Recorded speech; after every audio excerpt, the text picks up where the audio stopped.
जब सुने के होई भोजपुरी गाना बस बजे के चाही गाना।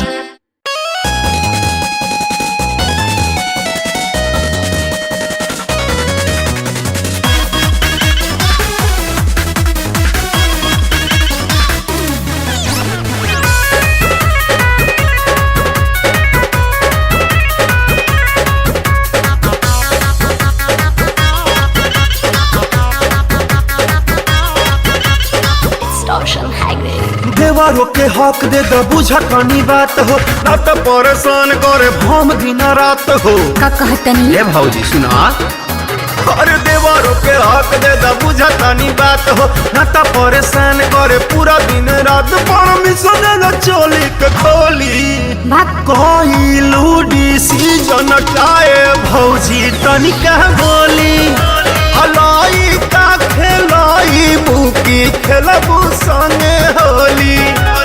कोई लूडी सीजन काए भौजी जल्दी बोली हलाई का खेलाई बुकी खेलबू संगे होली।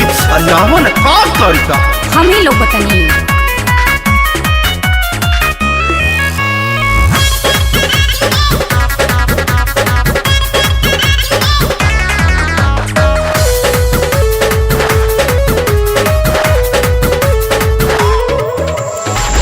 मूड न खराब कर काट जनी समैया भैया न बोली है।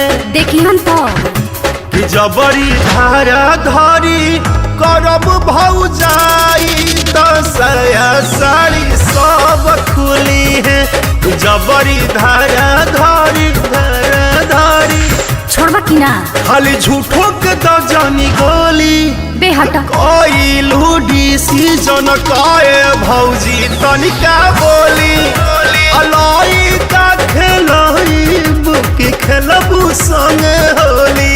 भैया बड़े दा कोई लूडी सीजन काए भौजी जल्दी बोली आ दूध में पियाई बुकी खेलबू संगे होली।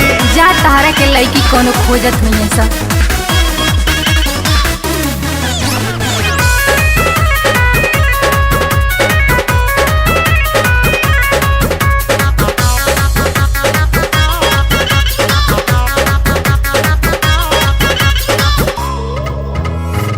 चांद जैसन चेहरा पर हरियर रंगवा छटक लगी। सचो अंसुआ बना के सावस भगबुए भौजी छटक लगी ओ छटक लगी। हमरा के डरामा ठीक लागत नहीं खे। अंगद मन जाई भरवा ढोली आई लूडी सीजन काए भौजी जल्दी बोली हलाई का खेलाई बुकी खेलबू संगे होली।